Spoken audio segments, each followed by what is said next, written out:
مدارس نے زمانے کو کیا یوں علم سے روشن، مدارس سے زمانے کو ملا سچائی کا درپن، جہالت کے اندھیرے کو مٹایا ہے مدارس نے، چراغ امن دنیا میں جلایا ہے۔ ناظرین کرام، سرزمین چمپارن زمانے قدیم سے اسلامی علوم کی اشاعت کا مرکز اور احیاء دین کا سینٹر رہا ہے۔ عداد مدرسہ اسلامیہ ڈھاکہ مشرقی چمپارن بہار بھی صوبہ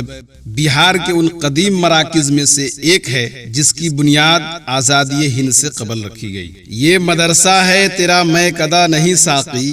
یہاں کی خاک سے انسان بنائے جاتے ہیں۔ آزاد مدرسہ اسلامیہ ڈھاکہ شمالی بہار کا وہ تاریخی ادارہ ہے جب بہار کے مدارس گورنمنٹ سے ملحق ہو رہے تھے، تب سرزمین چمپارن کے ارباب دانش نے شیخ العرب والعجم حضرت مولانا سید حسین احمد مدنی رحمہ اللہ کی ہدایت و ایما پر ایک غیر ملحق آزاد ادارہ کے قیام کا فیصلہ لیا، جس کا قیام الحمدللہ 1942 میں عمل میں آیا۔ ادارہ اپنے قیام کے اول روز سے ہی اسلامی علوم و فنون کی نشر و اشاعت کے ساتھ فکری شعور والے افراد تیار کر رہا ہے۔ اس گلشن سے قوم و ملت کے ایسے جانباز خدام اور دین حنیف کے سچے سپاہی پیدا ہوئے ہیں جنہوں نے ایک طرف قناعت و للہیت کا درس دیا تو دوسری طرف ملک و ملت سے محبت رکھنے والے افراد کو تیار کیا۔ یہاں کے بام و در سے متدین فکر کا حامل، صالح قلمکار اور امت کا درد رکھنے والا داعی پیدا ہوئے،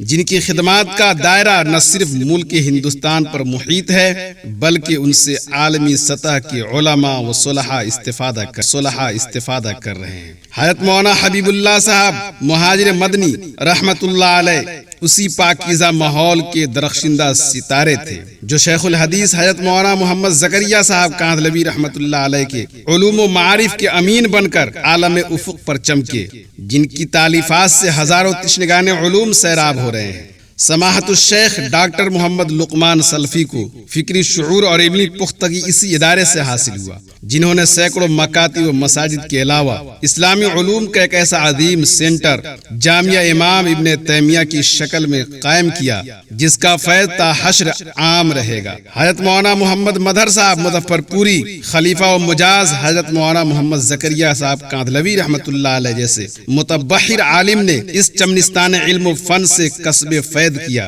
جنہوں نے مظفر پور کے علاوہ ملک کے کناڈا میں علوم عربیہ کا ایسا سینٹر قائم کیا، ممالک کے طلبہ فیض یاب ہو رہے ہیں۔ حضرت مولانا نذیر احمد خان صاحب چمپارنی رحمت اللہ علیہ سابق نائب صدر جمعیت علماء ہند جیسا اولوالعزم ملک و ملت کا خادم اسی خاک کا عکس جمیل تھا۔ حضرت مولانا عبد الحنان صاحب الحسنیاوی، حضرت مولانا عبد السلام صاحب قاسمی، حضرت مولانا سعید احمد صاحب سسوا، حضرت مولانا حاجی نجیب اللہ صاحب مدائری جھٹکاہی، قاری صفدر صاحب مظفر پوری، حضرت مولانا اختر صاحب دربھنگوی، حضرت مولانا امان اللہ صاحب سلفی بھکوراہر، شیخ الحدیث جامعہ امام ابن تیمیہ، حضرت مولانا عبد المعبود صاحب قاسمی رسول پور سگردینہ، حضرت مولانا ذاکر صاحب مسہریہ، حضرت مولانا محمد منظور صاحب قاسمی بڑھڑوا فتح محمد سابق پرنسپل مدرسہ اسلامیہ آدھا پور جیسے نابغیر روزگار شخصیات کو اسی خاک نے جنم دیا۔ ان کے علاوہ سینکڑوں ایسے علماء، حفاظ اور زندگی کے مختلف شعبہ جات میں